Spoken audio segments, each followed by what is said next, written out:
Hello, everyone. Hello, and welcome to today's Alta Live.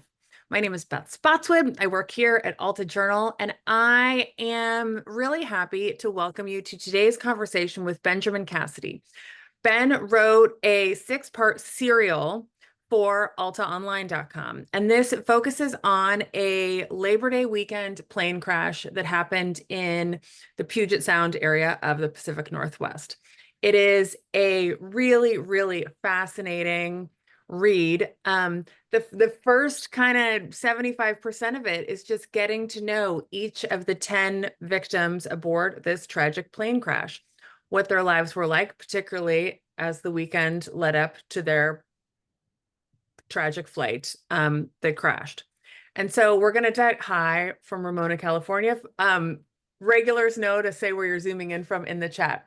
So today we're going to speak with Ben all about this. It's really a chunk of writing. When we do our serial series, it's 5 or 6 parts. So there's a lot to read. If you haven't already, the first 5 are up on altaonline.com.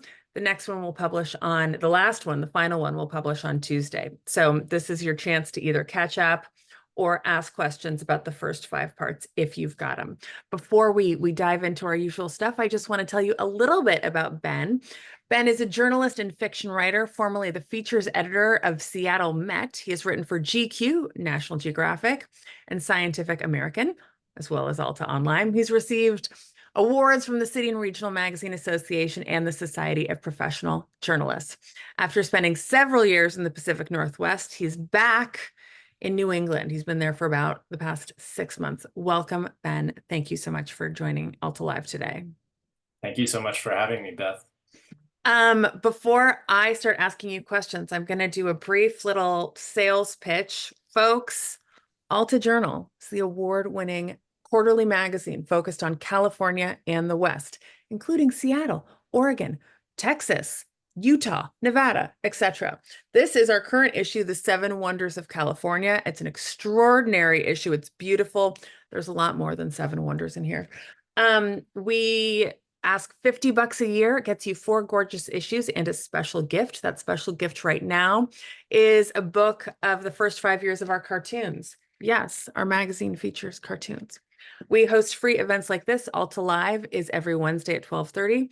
California Book Club is also free, and it is the 3rd Thursday of the month. So I encourage all of you to support us, especially with a subscription. If you're a regular Alta Liver and you haven't yet subscribed to the magazine, I will call you and thank you for subscribing. We really encourage you to support us with a subscription.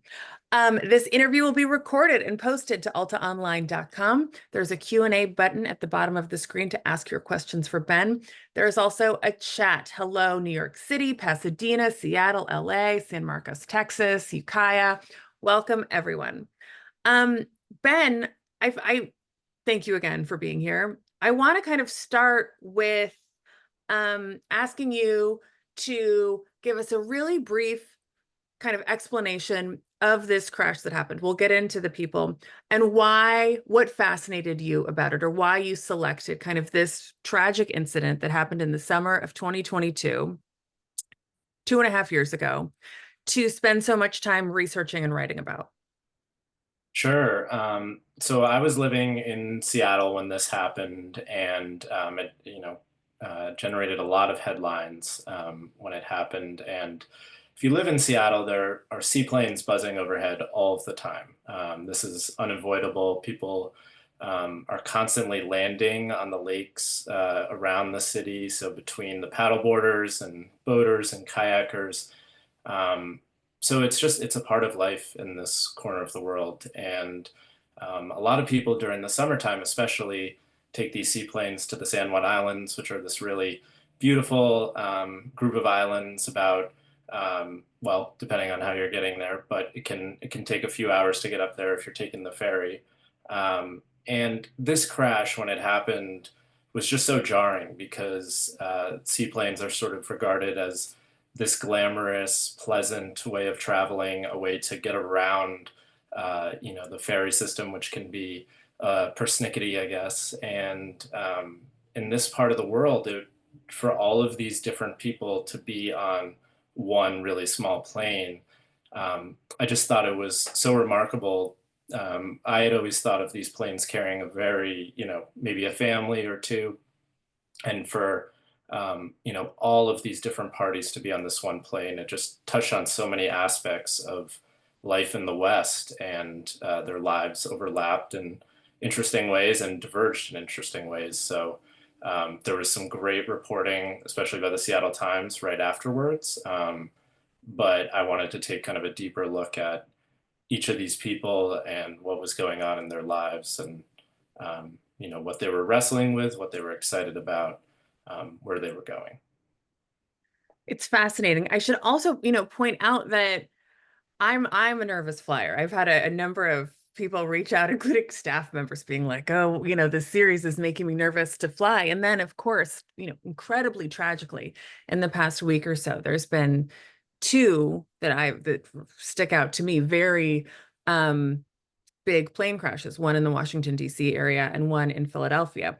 Were you, and this, our serial series has been in the works. This one has been in the works for a really long time. So the timing of today's conversation and as we're running this serial is a little too on the nose for comfort, perhaps. Were you a nervous flyer at all? Were you ever uh, a, a, have any sort of anxiety about flying prior to studying this particular crash? No, no. I mean, I will say I've never flown on a plane as small as the one that the serial is about.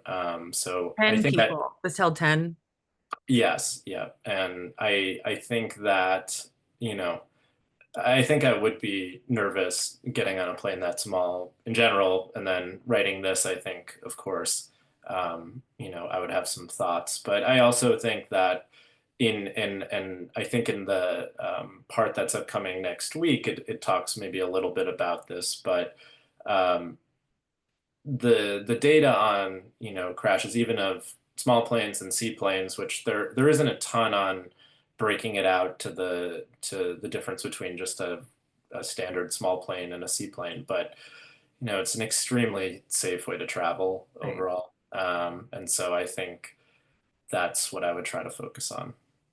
Well, and you mention in a part of your series that taking a seaplane to the San Juan Islands is a much quicker way than taking the ferry system. I mean, you can save hours upon hours. It's a 45-minute flight from Seattle, whereas it could be 3 or 4 hours just trying to navigate cars and ferries and all of that sort of thing.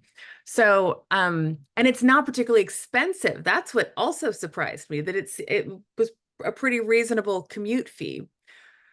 Right, which is part of, I think, especially when I moved to Seattle, I didn't know that.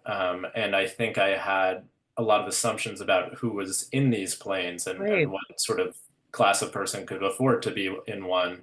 And I think that this story is a great example of how many different types of people can potentially be on one of these planes. Again, I don't know, how many of them have this diverse a group of people. I imagine a lot of times it's, one big family group or two bigger families or something. Um, but in this case, there were, several parties on the plane. So, And they were all, to your point, incredibly different. They were all had different reasons for flying that day. We're getting a question from Amy. How much is a seaplane flight? Can you give us a ballpark of a round trip? yeah, I think one way, I had it in the story. I think one way Yeah. around that time at least was like 175 or $200 at that time of year. I don't know if it changes off season, but so yeah, round trip, I would imagine it's, more like sort of your regular round trip in the regional travel. Right. And there were, I mean, the plane was so small that one of the people aboard, a young attorney who was just attending a wedding, flying home from a wedding, was able to sit next to the pilot. She was in the cockpit. So it's a small, and you can see, if I'll stick it in the chat, you can see how small these planes are. Um, but it was, I mean, they're all in very close quarters, very packed in together. Can you tell you, and so in this series, Ben has gone through and focused. Part one is on a pair of victims. Part two is on a family, the mother being very pregnant with her second child, and then they had their smaller child with them. How did you go about researching each of these victims? What was that process like? So I think the first thing I did was I would reach out to the families because wanted them to know what I was up to, and obviously their participation would be critical because I wanted to know, what these people were thinking, what was going on in their lives, and these people would tend to know best. Not everyone wanted to participate, which I totally understand and respect. The and I would also talk to sort of people who were just close, close Yeah. friends.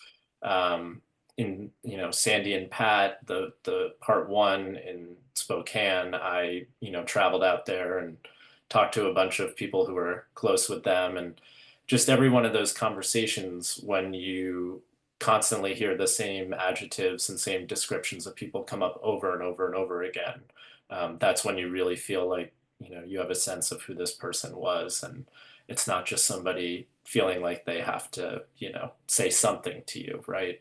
That this was actually the way they were. And so the way I wrote it was very much, you know, in the next part next week, you'll hear from some of those folks that I talked to along the way more, like there'll be quotes from them. But uh, the way I wrote the first several parts was more of just sort of a straight narrative because I didn't want to keep interrupting it with seven people saying the same thing about somebody. But yeah, that was key. And then also, um, I mean, weird things too. In this, like in 20, well, when I wrote this, it was 2024. Um, that you can do in 2024. Like I remember it was so strange. Um, I did speak with Gabby's family, who are incredible and were sort of, Gabby Hanna was the young attorney who had attended the wedding. yes, yep. So that was the third part. Thank you. And they're incredible people and were incredibly helpful. But also for that, I spoke with several of her close friends who were also extremely helpful. But then I remember for her and then Ross Mickle, who's in part two, I remember I spent a lot of time on Instagram, like going through their old photos and They're and still even up? and yes, and even which photos is one thing, but I was sort of surprised you can even, at least at that time, Gabby's story, some of her stories she was a big traveler, so from different trips were up.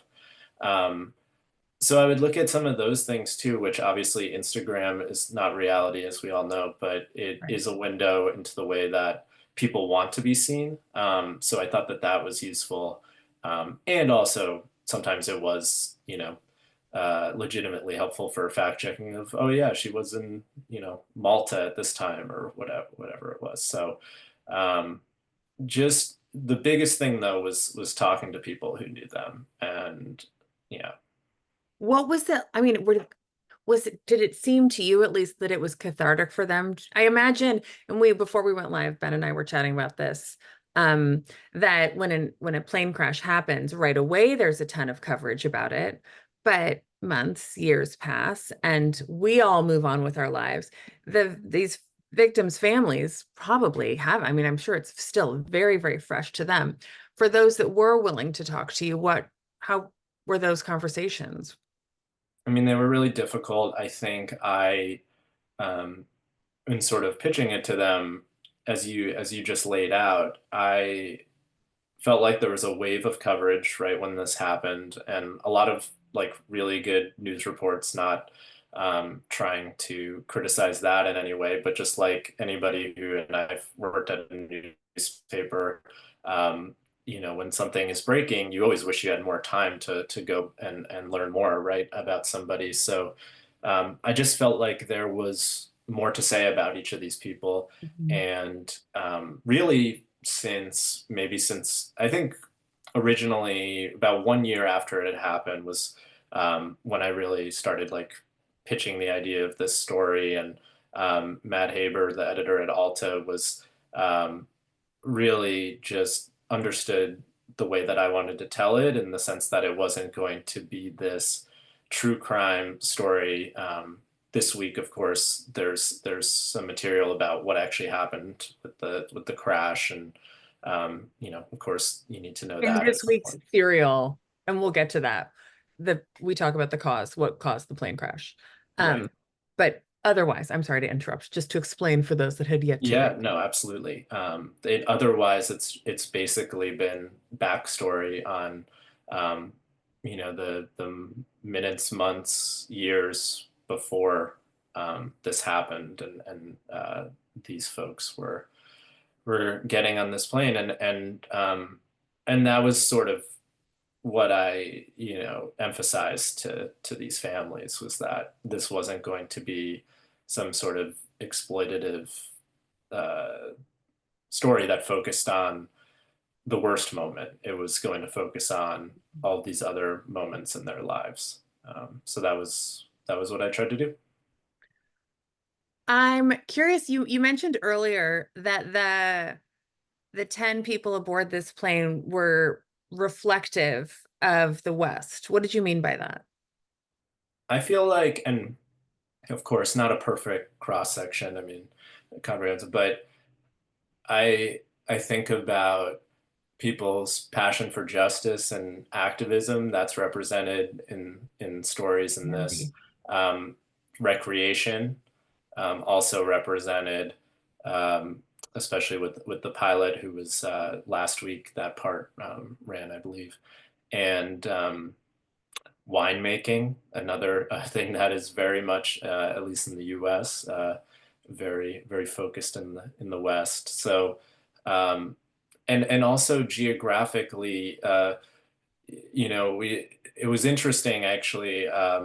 Obviously, I pitched it from living in the Northwest, and I know a lot of Alta stories are California centric for obvious reasons, but um, and I didn't know when I pitched it, but as I sort of peeled back the layers of these people's lives, how I think pretty much every single person did end up having sort of a California part of their life, or chapter of their life, and or connection to California. So that was really interesting.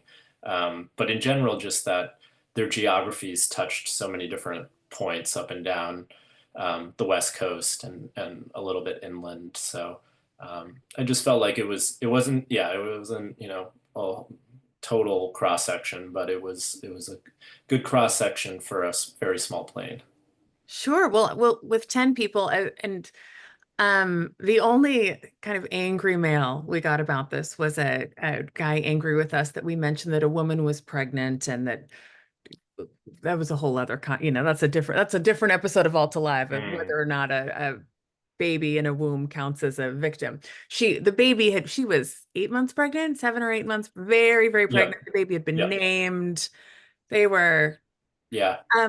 but so there's family aboard. We've got the winemakers, we've got the young attorney who was at a wedding. But you mentioned Sandy and Pat, and I mean, one of the things that was just so interesting to me was that each one of these people has left their own legacy. Sandy's being, she she was an activist in Spokane's Black community, and she wrote for the newspaper. She founded cultural resource organizations. She and her partner were traveling, and they had gone skydiving together. She wrote a post. Where was the title? I loved the title. It was so great. It was, "I'm out, I'm proud, and I'm 60. Now what? Skydiving." Like, just these incredible individuals. Everyone is a story, I guess, as writers and as just interested people. Everyone is a story. And so you so beautifully and interestingly kind of capture each individual story as they board the plane. Can you tell us, it was in this week's Serial Part 5, how did this plane crash? So it was a single point of failure. The NTSB, which I'm blanking on the meaning of all those initials at this National moment. Transportation and Safety Board. Safety Board, right? Yes. And they put out this report not too long after that had hypothesized it was a single point of failure, and then it ended up being that. And it was essentially the clamp nut of the something called the horizontal stabilizer trim actuator, um, which essentially is a part of the system that the pilot uses to control the airplane's tail and its pitch. And this clamp nut had it unscrewed, and the lock ring that was supposed to keep this all together wasn't there at all. And so once that is severed, the pilot's pretty much helpless to prevent the plane basically goes straight down, which was something that a pilot told me because before, so Jason, the pilot, had been doing, making the rounds that day. That this wasn't his only flight. He had been going back and forth between Seattle and the San Juans, and he had just dropped off this pilot who I ended up speaking to for the story, um, who apparently a lot of pilots live on in the San Juan Islands in part because I guess flying over it so many times you can't resist living there or something. But um, and he had the minute he had seen what happened, he figured it was this problem, and which is important because, and this is part of the reason I wanted Jason's story to be kind of told the way it was. The When pilot. something like this happens, and because of just how jarring, and there's video of it and whatnot of this plane going straight down, there was like a lot of internet speculation about the pilot that ended up being totally unfounded about his mental and physical health, and so it wasn't that. And eventually, not too long after, the NTSB came out and said this was the cause. Whose responsibility was it to tighten that? I think it was the maintenance at some point, but it wasn't. I wrote in this that since 1996, that there was actually, so this plane was from 19 An I think it old was plane. manufactured in 1970 maybe. Yeah. I don't have it right in front of me, but I and grab it. since 96 you actually have, there has to be a secondary locking mechanism, so I guess sort of a backup for so that this doesn't happen. And that is so unfortunately, I guess planes like this sort of get grandfathered in, Sure. where at least this plane did not have that secondary locking mechanism. So um, at some point that was missed, that that was no longer there. But that, yeah, I don't know exactly the person or department that was responsible for that. I'm curious, do you think that so many pilots live in I mean, Seattle and the area of Seattle has this kind of intense history with aviation. It's almost an industry town. Can you talk a little bit about the region's kind of connection to flight and the aviation industry? Sure. Yes, and one of the interesting things I didn't realize until I was working on this was how the seaplane itself was sort of part of the genesis story of Boeing, which is the company that's so tied to the Seattle area and to aviation in this country. Um, and and actually in 1914 the Seattle's mayor had been taken for a ride around town. There was like a aviation exhibitor. His name was Silas Christopherson, I think, um, and he took the mayor for a plane ride around the city. And the mayor, I think, had thought it was sort of a silly thing going into it, and then he when he got out, when they finally landed, he didn't want to take his goggles off for the rest of time or something. He was so overjoyed by it. But anyways, William Boeing saw this, and on Lake Union in the middle of Seattle, they had a hangar, and they manufactured a seaplane um, themselves there a couple of years later. So that was, over 100 years ago, was sort of, part of the genesis of this, and obviously aviation's ties to the military and sort of, the transformation of going from a little seaplane being a fast plane to, by the middle of the century, these big jets and what we think of today when most people think of planes. Um, so Seattle, I think, does have this really special relationship with aviation because the city has had booms and busts based on essentially how well Boeing is doing. Now Mm, it's changed in the 21st century with Amazon and Microsoft taking sure. off, uh, but in 1970, right around that time that this plane was manufactured, um, there was a billboard on the highway in Seattle, with the last person who leaves Seattle turn out the lights because of the Boeing bust and all these layoffs and whatnot. So it's a place that you know it aviation is a big deal. Do you, since writing this piece, I know that you finished it last year. Um, do you feel differently when you get on an airplane? Do you think about the people sitting next to you? That's what it was. I mean, personally, just in reading it, I will look at who's people around me differently, that each person is bringing aboard with them a lifetime of experiences and offerings to humanity. Has this changed the way you look at your fellow travelers?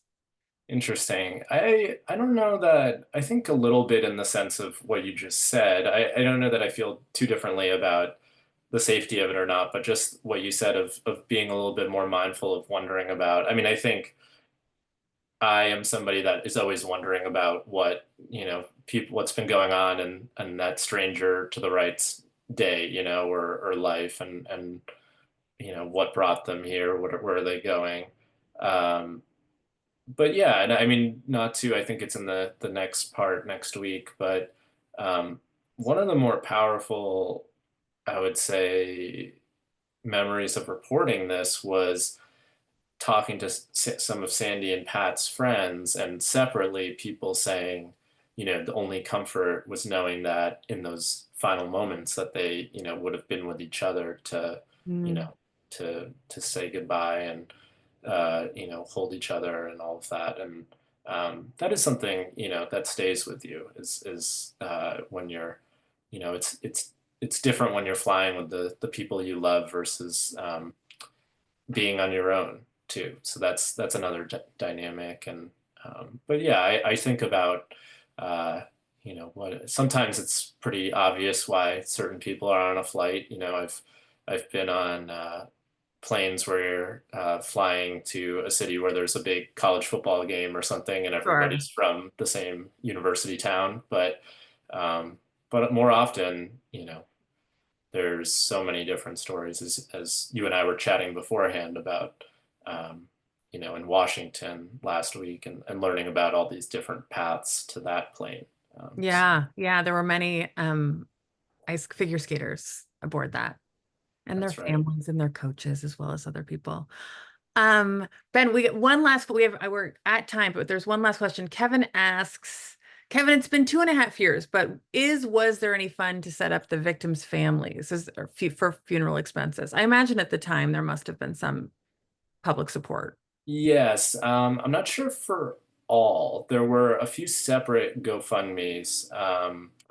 I know, including for the Ludwigs, who their family didn't want to participate in the story, which I totally respect and understand. So, but they had a GoFundMe, I know, for to raise money for their family because they had young children, Sure. um, and there may have been a couple of others. I think the Hilty family had set one up to help with the search for the bodies. So. Um, but in terms of a general fund for everyone, I haven't come across that. Were all of the remains um brought found? There were a few that were not, unfortunately. Oh boy. Well, Are you gonna write what's next on your plate, Ben? Is it something?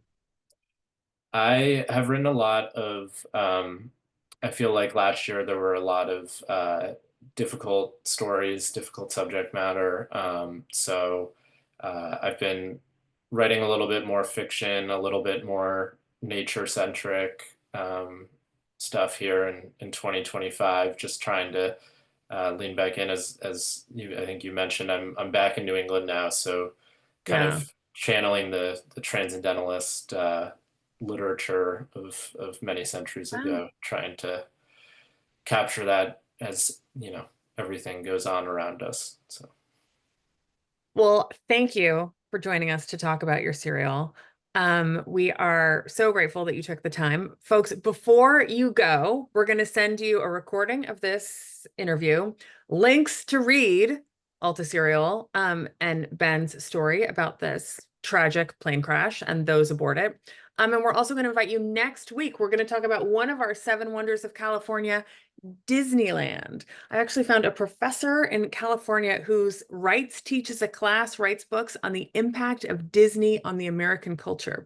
She has obviously been to Disneyland many, many times. Her name is Dr. Andy Stein, and she's going to join us to talk about Disneyland being one of the wonders of California. So I do invite you to join us for that. That's next week, whatever, February 12th, at 12:30. Again, Benjamin Cassidy, writer and Alta contributor, thank you so much for joining us. And to all of you, stay safe. Thanks again.